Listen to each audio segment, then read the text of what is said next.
Welcome to the Essential Southern Podcast, where we explore the rich history, culture, and traditions of the American South. Welcome to the Essential Southern Podcast. I'm your host, Brian McClanahan, and this podcast is sponsored by the Abbeville Institute. The Abbeville Institute is a 501c3 nonprofit organization dedicated to exploring what is true and valuable in the Southern tradition.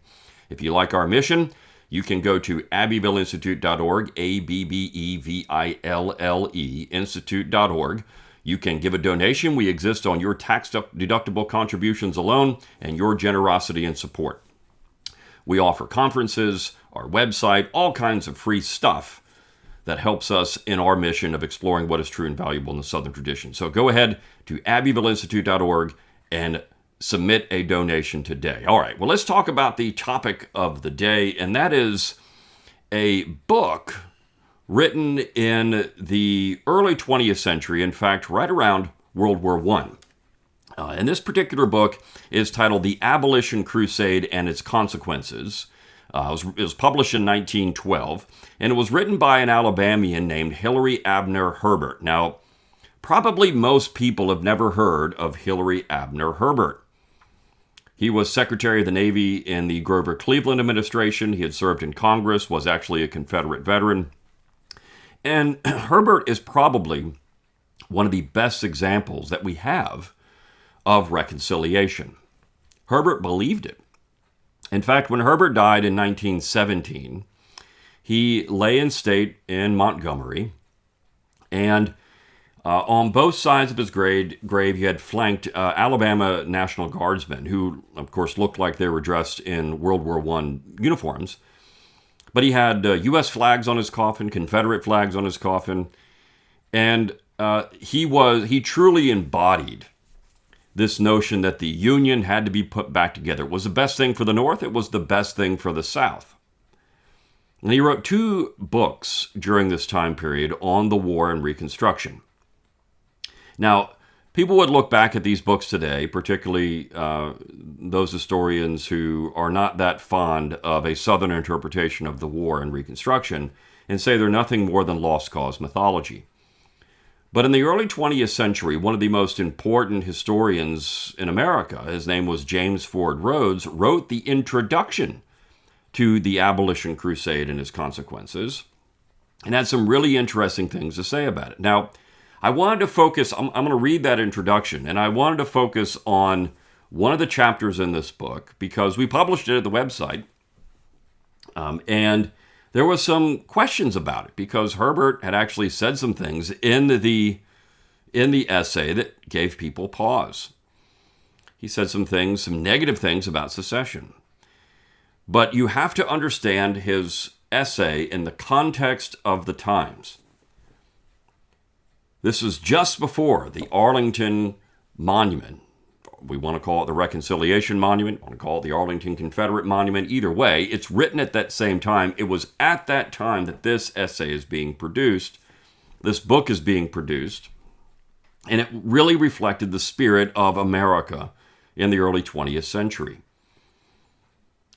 People wanted to put the war behind them. They wanted to recognize Northerners and Southerners as great American heroes who were fighting for causes that were different, even if the North thought that the war was about slavery, which, by the way, James Ford Rhodes does. I mean, his entire premise. He's what you would call the nationalist school.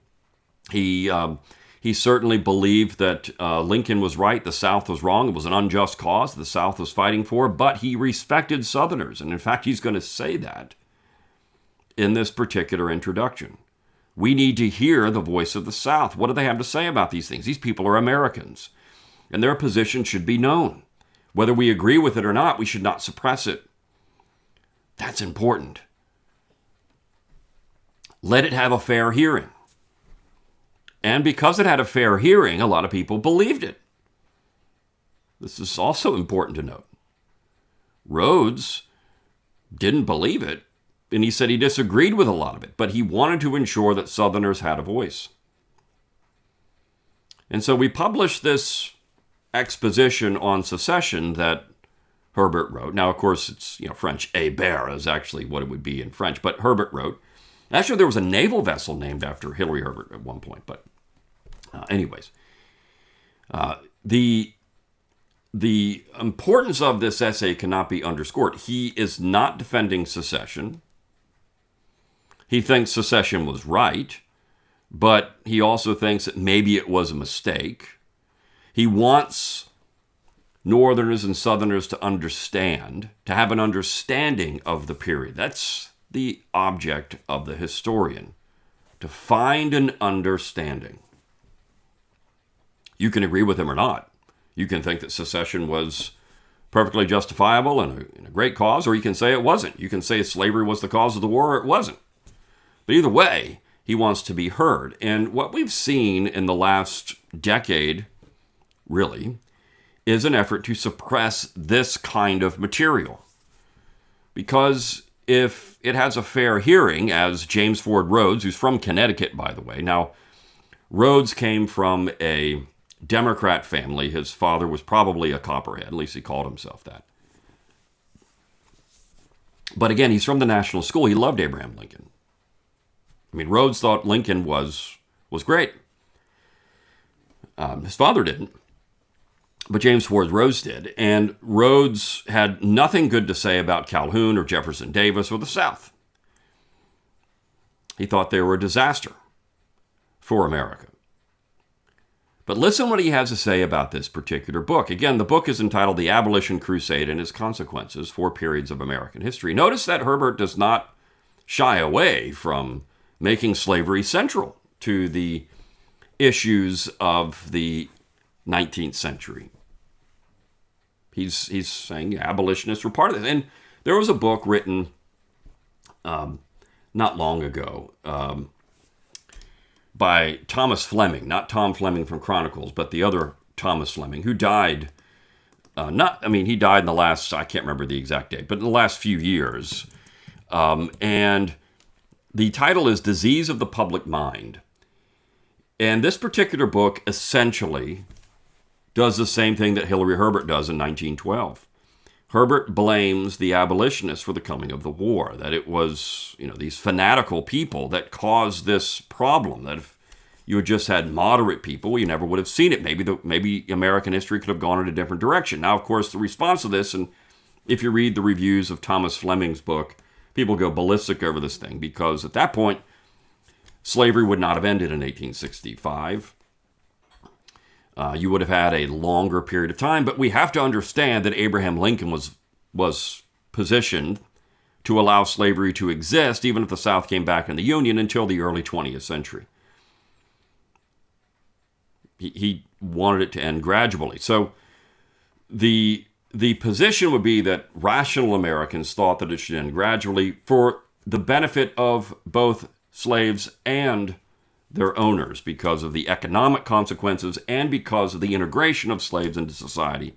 Immediate abolition would cause a violent transition that would cause some hard feelings. And of course, there would be some positions on slaves that would not allow them to integrate into society. And Rhodes has been criticized as being one that thinks that has some quote-unquote white supremacist views, and of course Herbert would have those same views, but most Americans believe that in the early 20th century. This was not unusual.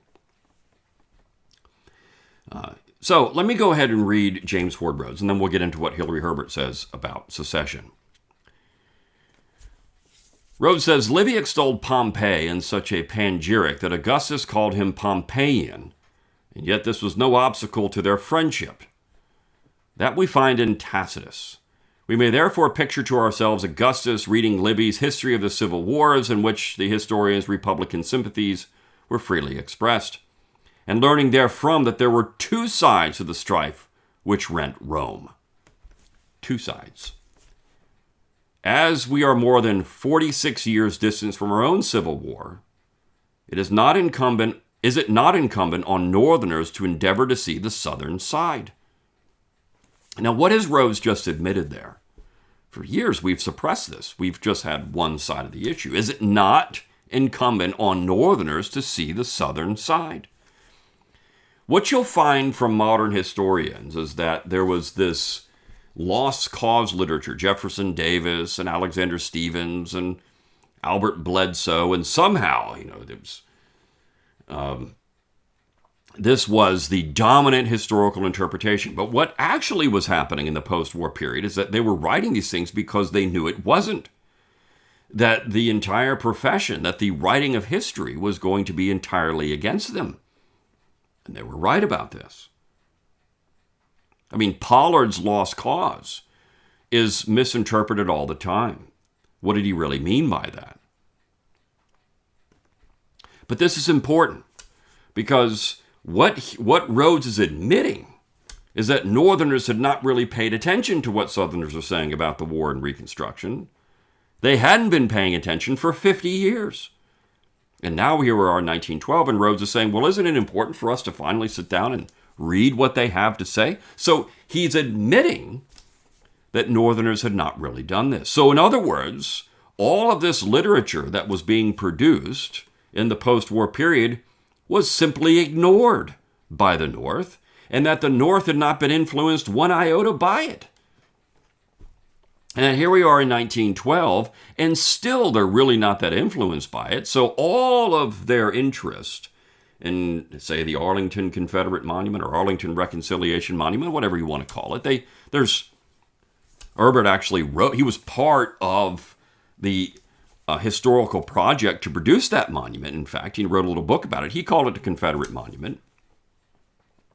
But he's a reconciliationist, right? So all of the interest in that was not necessarily driven by the South, but by the North coming to terms that there were two sides of the war. They finally woke up and said, well, wait a second here. There's two sides to this war. It's not just ours. The UDC, which is so often vilified by people like Karen Cox and others, was trying to say, well, we need to have Southern histories. Well, that's because most of the histories in the South were not written by Southerners. It's an implicit recognition that the South was not writing the history of America or of the war in the late 19th and early 20th centuries, that the histories that were produced that were dominant were not written by Southerners. And yet, if you read these people, you would think that the South wrote every history book in America, and Northerners just like, yeah, this is what it is. The South had no power over these people. Zero. If they had, none of this stuff would have happened the way it did. You see, this is the most ridiculous assertion that we see out of historians. They do it because, well, they have political axe to grind, which means they're not really historians, they're activists. All you gotta do is read stuff like this and you'll see it. Then the next statement, of course, is really interesting because it never happened. We may be certain that the historian 100 years hence, so right now, right? So, or 1960s, really. I mean, that's 1960s, but he's writing this in 1912, so 2012, right? But he's writing this, 1912, he's saying 100 years from now, 2012.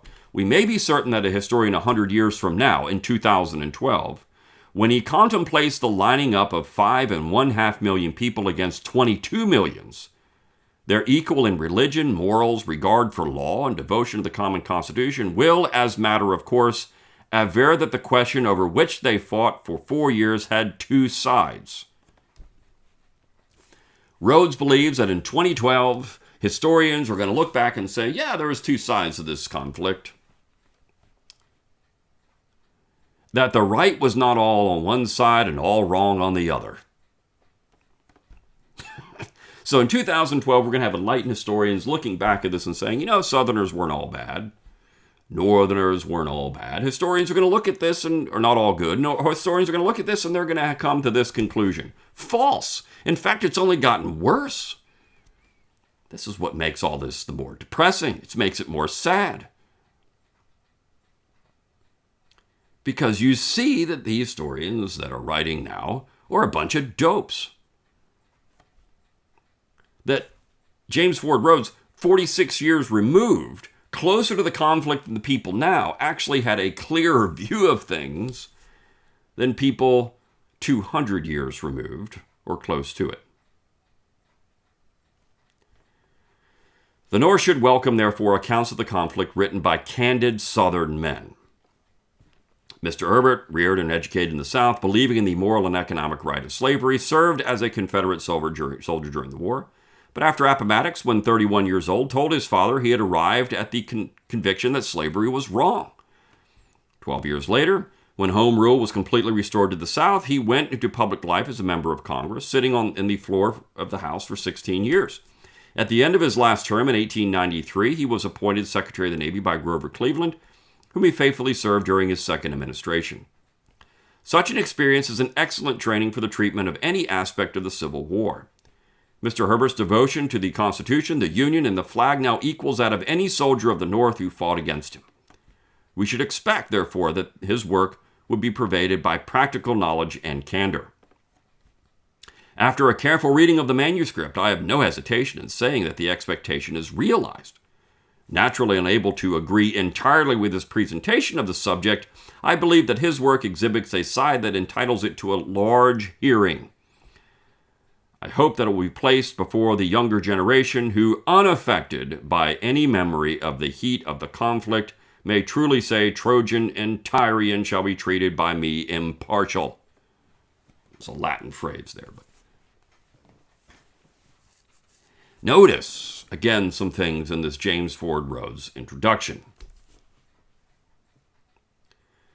He hopes that the younger generation, who would not be impartial because they have no memory of the heat of the conflict, who would therefore be impartial, they would have to be impartial because they have no memory of the heat of the conflict, would read this and say, yeah, there's something valuable about this.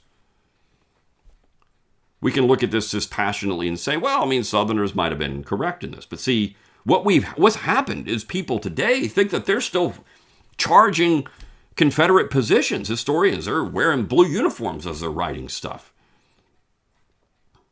It's completely ridiculous. Of course, they'll respond, well, McClanahan, they would say that the same things for the people writing on the other side of it. I don't think so. It's just that because there's been so many years of bad history, there has to be a correction somewhere. And maybe it's just simply reading someone like Hillary Herbert. As Rhodes says, he's very critical of slavery. He believed in it when he was younger. He didn't when he was older. Served in the Cleveland administration. This is a man that was in the highest levels of government, served in Congress. So let's read what he has to say. Now, this is a chapter from the book. There's much more to this than just this one chapter. But the title of the chapter is Secession and Its Doctrine. He says, John Fiske has said in his school history, quote, under the government of England before the Revolution, the 13 commonwealths were independent of one another and were held together juxtaposed rather than united, only through their allegiance to the British crown. Had that allegiance been maintained, there is no telling how long they might have gone on thus disunited. End quote. This John Fiske history of the American War for Independence, it's really important. He's noting that we had 13 independent states in 1776, which is true. He says they won their independence under a very imperfect union, a government improvised for the occasion. The Articles of Confederation, that the first formal Constitution of the United States of America, were not ratified by Maryland, the last to ratify until 1781, shortly before Yorktown. In 1787, the 13 states, each claiming to be still sovereign, came together in convention at Philadelphia and formed the present Constitution, looking to a more perfect union. The Constitution that created this new government has been rightly said to be the most wonderful work ever struck of at a given time by the brain and purpose of a man. And so it was. But it left unsettled the great question of whether a state, if it believed that its rights were denied to it by the general government, could peaceably withdraw from the Union. So it left it unsaid. Of course, that means it's an implied power of the states. We know that the argument in 1787 and 1788 by the proponents of the document was that if it said that the states, if it left the issue unsaid to the states, right? If the Constitution did not deny a power to the states reserved all power. So this would be a reserved power, an implied but reserved power of the states. It's very easy to come to this conclusion. And we know disunion was all over the place. Right? This is one of the reasons why someone like Randolph and Virginia supported the Constitution. There's others. I mean, they were afraid of secession. The federal government was given by the Constitution only limited powers that it could not transcend. Nowhere on the face of that Constitution was any right expressly conferred on the general government to decide exclusively and finally upon the extent of the powers granted to it. If any such right had been clearly given, it is certain that many of the states would have not entered into the Union. True. We know that in the Philadelphia Convention, John Rutledge of South Carolina said if there was a federal negative of state law, that alone ought to damn the Constitution, and they wouldn't have agreed to it. As it was, the Constitution was only adopted by 11 of the states after months of discussion. Then the new government was inaugurated, with 2 of the states, Rhode Island and North Carolina, still out of the Union. They remained outside, one of them for 18 months and the other for a year. The states were reluctant to adopt the Constitution because they were jealous of and did not mean to give up the right of self-government.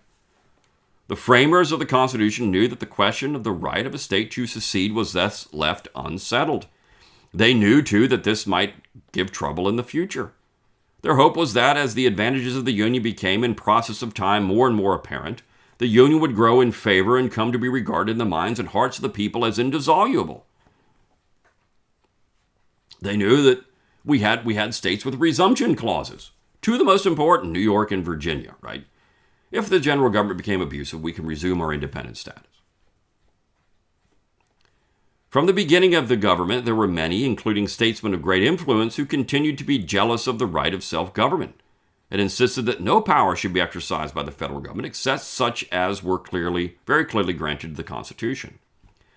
These soon became a party and called themselves Republicans. Some 30 years later, they called themselves Democrats.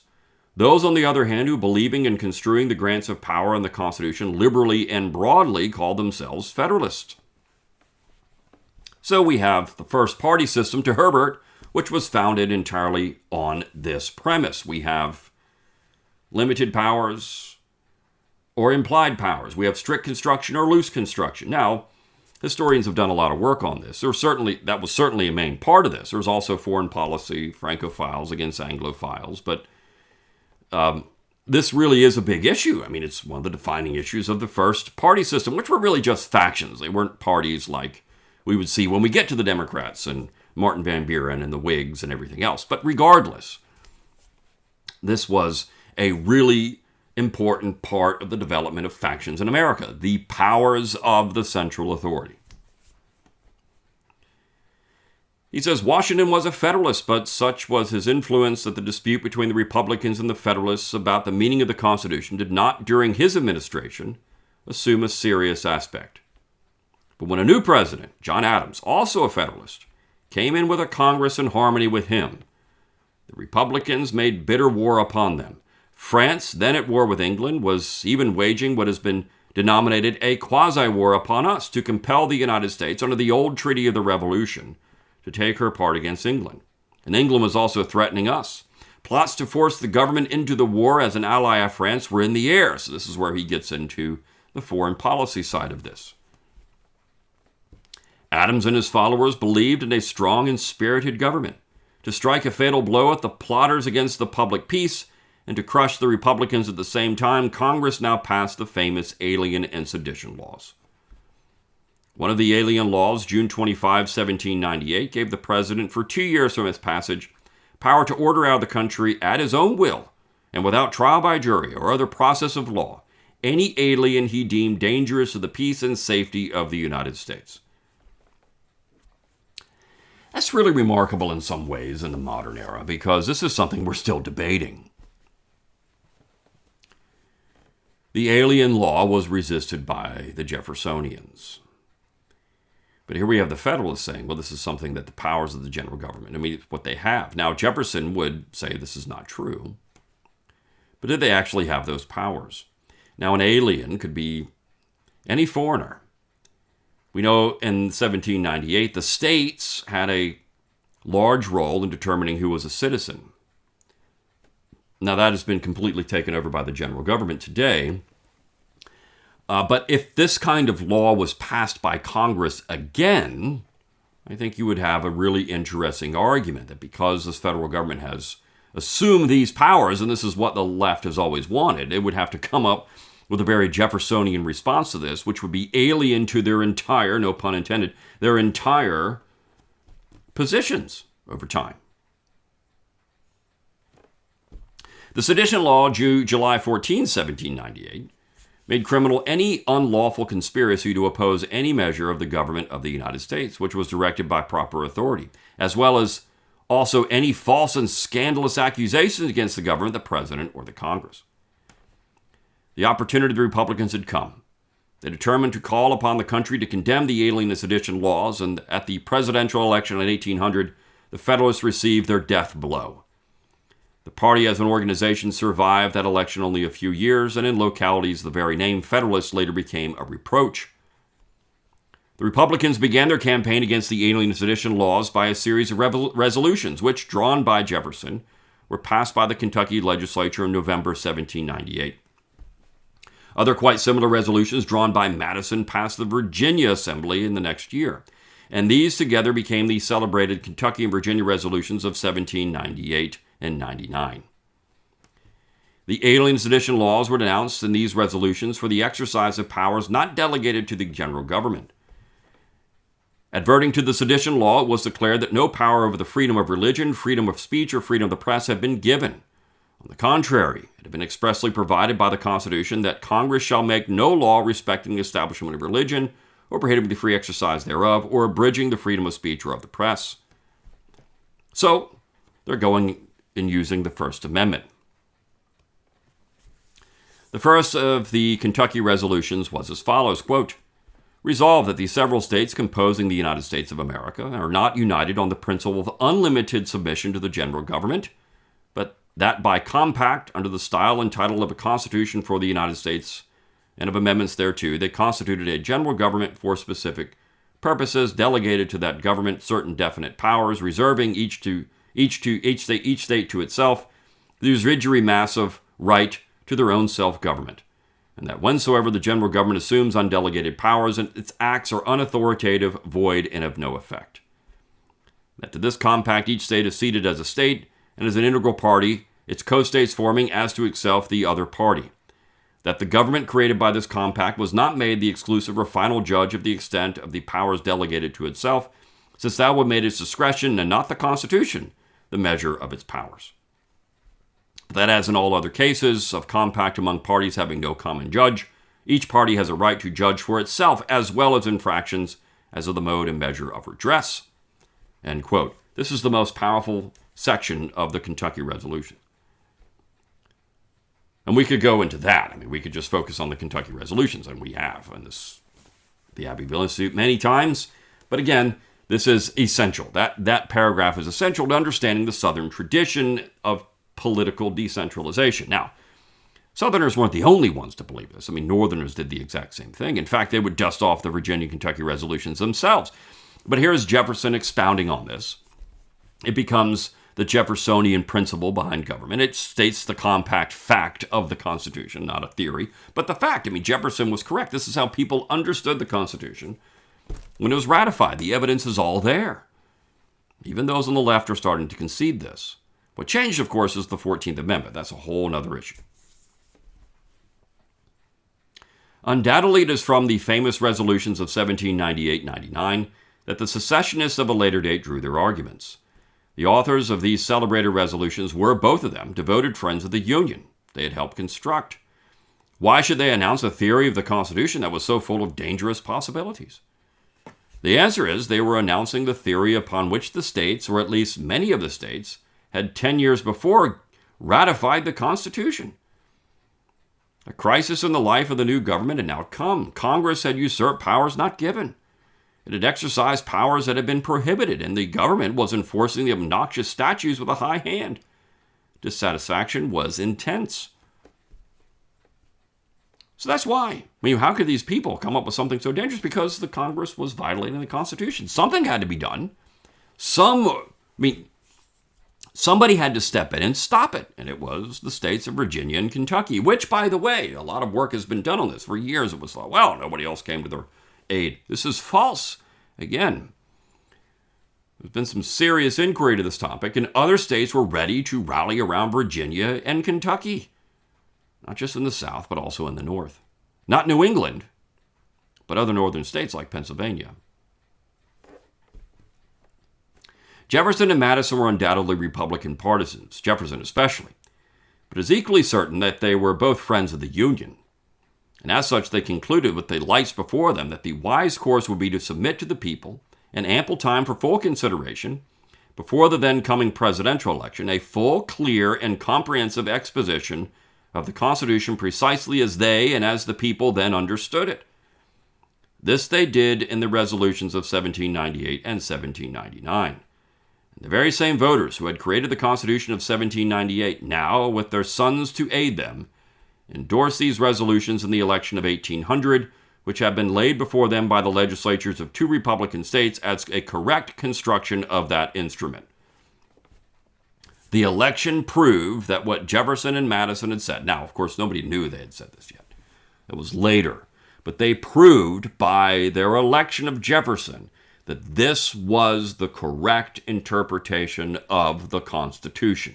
The fact that the Jeffersonians, the Republicans, won in 1800, not just the presidential election, but they swept to power in Congress too. That meant that the American public throughout the states generally believed in what Jefferson and Madison were writing in the Virginia and Kentucky resolutions. That was the dominant view of the Constitution. This is irrefutable. Irrefutable. It doesn't matter what anybody else would say. This is irrefutable. I don't think Herbert is out of line by saying that. Irrefutable. The Republicans under Jefferson came into power with an immense majority. The people were satisfied with the Constitution as it had been construed in the election of 1800, and the country under control of the Republicans was happy and prosperous for 3 decades. Then the party in power began to split into National Republicans and Democratic Republicans. The National Republicans favored a liberal construction of the Constitution and became Whigs. The Democratic Republicans dropped the name Republicans and became Democrats. So we have a split. Now, I think Herbert actually is better on this than a lot of people realize, because if you go and read Michael Holt's history of the Whigs, he doesn't say that the Whigs were the descendants of the Whigs were certainly the heirs of the Republicans. So he doesn't say they're the descendants of the Federalists. He says they're descendants of the Jeffersonians. I mean, Henry Clay was a Jeffersonian, but what had happened is they believed in implied powers. They believed in the Hamiltonian economic system. But otherwise, they were Jeffersonians. I mean, this is something Holt's History of the Whig Party makes pretty clear. So Herbert in 1912 was writing the exact same thing. That's why Herbert's a really good historian. He says, the foregoing sketch has been given with no intent to write a political history, but only to show with what emphasis the American people condemned all violations of the Constitution up to that time when, in 1831, our story of the abolitionists is to begin. The sketch has also served to explain the theory of states' rights, as was held in early days and later by the Southern people. Whether the union of the states under the Constitution as expounded by the Virginia and Kentucky resolutions would survive every trial that was to come remained to be seen. The question was destined to perplex Mr. Jefferson himself more than once. Indeed, even while Washington was president, there had been disunion sentiment in Congress. And again, the fact that Herbert brings this out is remarkable. In 1794, the celebrated Virginian John Taylor of Caroline, this next story, Herbert's writing this in 1912. The celebrated Virginian John Taylor of Caroline, shortly after he had expressed an intention of publicly resigning from the United States Senate, was approached in the privacy of a committee room by Rufus King, senator from New York, and Oliver Ellsworth, a senator from Massachusetts, both Federalists, with a proposition for a dissolution of the Union by mutual consent, the line of division to be somewhere from the Potomac to the Hudson. This was on the ground that it was utterly impossible for the Union to continue. Quote, this is a quote, that the Southern and the Eastern people thought quite differently, etc. Taylor contended for the Union, and nothing came of the conference, the story of which remained a secret for over 100 years. In the winter of 1803-04, immediately after, and as a consequence of the acquisition of Louisiana, certain leaders of the Federal Party conceived the project of the dissolution of the Union and the establishment of a Northern Confederacy. The justifying causes to those who entertained it that the acquisition of Louisiana to the Union transcended the constitutional powers of the government of the United States, that it created, in fact, a new confederacy to which the states, united by the former compact, were not bound to adhere, that it was oppressive of the interests and destructive of the influence of the northern section of the Confederacy, whose right and duty it was, therefore, to secede from the new body politic and to constitute one of their own, end quote. That was the Essex Junto, right? So what Herbert has just done is show that Northerners were secessionists first, and that they were adhering to this very Jeffersonian position of what the Constitution was, what secession meant. He says this project did not assume serious proportions, but it was certainly out there. John Fiske in his school history says, quote, John Quincy Adams, a supporter of the Embargo Act of 1807, privately informed President Jefferson in February 1809 that further attempts to enforce it in the New England states would be likely to drive them to secession. Accordingly, the embargo was repealed and the Non-Intercourse Act substituted for it. The spirit of nationality was yet in its infancy. Threats of secession were common, and they came then mostly from New England. These threats were in no wise connected with slavery. Agitators had not then made slavery a national issue. The idea of separation was prompted by the fear that power on the councils of the Union would pass into the hands of other sections. So this wasn't ever about slavery. This is about sectionalism. Massachusetts was heard again in 1811 when the state of Louisiana, the first to be carved from the Louisiana Purchase, asked to come into the Union. In discussing the bill for admission, Josiah Quincy said, quote, Why, sir, I've already heard of 6 states, and some say there will be at no great distance of time more. I've also heard that the mouth of the Ohio will be far to the east of the contemplated empire. It is impossible that such a power could be granted. It was not for these men that our fathers fought. It was not for them that this Constitution was adopted. You have no authority to throw the rights and liberties and people of this property of this people into a hot pot with the wild men of the Missouri, or with the mixed, though more respectable, race of Anglo-Hispano-Gallo-Americans who bask in the sands of the mouth of the Mississippi. I am compelled to declare it as my deliberate opinion that, if this bill passes, the bonds of the Union are virtually dissolved, that the states which compose it are free from their moral obligations, and that, as it will be the right of all, so it will be the duty of some to prepare definitely for a separation, amicably if they can, violently if they must. This is Josiah Quincy, member of Congress from Massachusetts, saying that in 1811 he's preparing for secession because of the admission of the state of Louisiana. June 15, 1813, the Massachusetts legislature endorsed the position taken in the speech. Later in 1814, a convention of representative New England statesmen met at Hartford to consider of secession unless the Non-Intercourse Act, which also bore a hard hand on New England, should be repealed. But the war then pending was soon to close, and the danger from that quarter was over. So what he's done is just list all of these things that made secession not just a southern, but a northern position. He says, but secession was not a New England doctrine. Not exclusively a New England doctrine. When the Constitution was adopted by the votes of states and popular conventions, it is safe to say that there was not a man in the country, from Washington and Hamilton on the one side to George Clinton and George Mason on the other, who regarded the new system as anything but an experiment entered into by the states, and from which every state had the right to withdraw, a right from which was very likely to be exercised. As late as 1844, the threat of secession was once again to come from Massachusetts. The great state of Texas was applying for admission to the Union, but Texas was a slave state. Abolitionists had now for 13 years been arousing in the old Bay State a spirit of hostility against the existence of slavery in her sister states of the South, and in 1844 the Massachusetts legislature resolved that the Commonwealth of Massachusetts, faithful to the compact between the people of the United States according to the plain meaning and intent in which it was understood by them, is sincerely anxious for its preservation. That it is determined, as it doubts not other states are, to submit to undelegated powers and no body of men on earth, and that the project of the annexation of Texas, unless arrested at this threshold, may tend to drive these states into a dissolution of the Union. So here we are, 1844, the Massachusetts legislature is saying, hey, if we bring Texas in, we're out. Herbert says this was just 17 years before the Commonwealth of Massachusetts began to arm her sons to put down secession in the South. Yeah, 17 years, that's it. Then he says, the Southern reader must not, however, conclude from this startling about-face on the question of secession that the people of Massachusetts and of the North did not, in 1861, honestly believe that under the Constitution the Union was indissoluble, or that the North went to war simply for the purpose of perpetuating its power over the South. So notice what he just does. He said, look, secession was the American tradition. He just lays it out. This is the American tradition. But let's not think that Northerners were insincere in 1861 in believing that the Union could not be dissolved and that this was just a power play. This is the reconciliationist side of this book.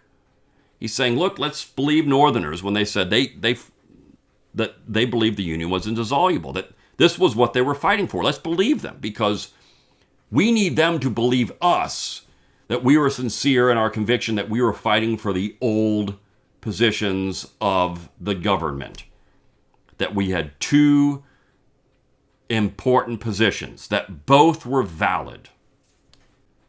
Such a conclusion would be grossly unjust. The spirit of nationality, veneration of the Union, was a growth, and after it had fairly begun, a rapid growth. It grew as our country grew in prestige and power. The splendid triumphs of our ships at sea in the War of 1812 and our victory at New Orleans over British regulars added to it. The masterful decisions of our great Chief Justice John Marshall, pointing out how beneficently our federal Constitution was adapted to the preservation not only of local self-government, but of the liberties of the citizen as well, peace with and the respect of foreign nations, free trade between the people of all sections, and abounding prosperity.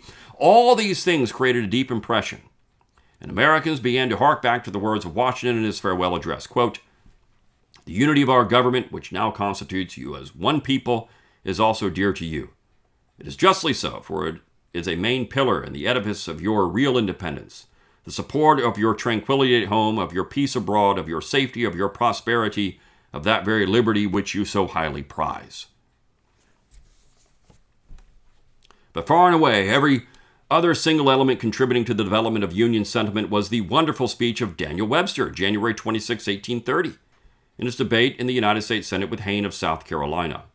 Hayne was eloquently defending states' rights, and his argument was unanswerable if his premise was admitted, that, as has been therefore conceded, the Constitution was a compact between the states. Unanswerable. And I think that Herbert's right about this. It's unanswerable. Webster saw this, and he took new ground. The Constitution was, he contended, not a compact, but the formation of a government. His arguments were like fruitful seeds sown upon a soil prepared for their reception. No speech delivered in this country ever created so profound an impression. It was the foundation of a new school of political thought. Notice that he says this was a new school. This was new. Webster's position was new. It wasn't founding, it was new. You see? It concluded with the elegant statement, when my eyes shall be turned to behold for the last time the sun in heaven, may I not see him shining on the broken and dishonored fragments of a once glorious union, on states dissevered, discordant, belligerent, on a land rent with civil feuds, or drenched it may be in fraternal blood.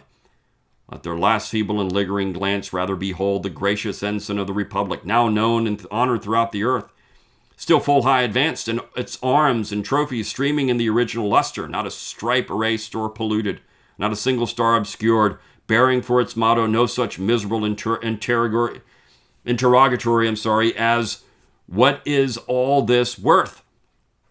Nor those other words of delusion and folly. Liberty first and union afterwards, but everywhere, spread all over, with living light, blazing on all its ample folds, as they float over the sea and over the land, and every wind under the whole heavens, that other sentiment, dear to every American, liberty and union, now and forever one and inseparable. So he's saying that speech changed everything. created a new school of thought, one that was alien to the original compact and what's true about the Constitution. But people believe this, right? That's important. People believed it. Now, he doesn't note that Daniel Webster was a secessionist in 1812, because he was. So Webster did abrupt about phase two. But regardless, why do they do that? Well, because union then becomes more important for them for economic reasons. For many years, every schoolhouse and land resounded with these words. By 1861, they had been printed on the minds and had sunk into the hearts of a whole generation. Their effect was incalculable.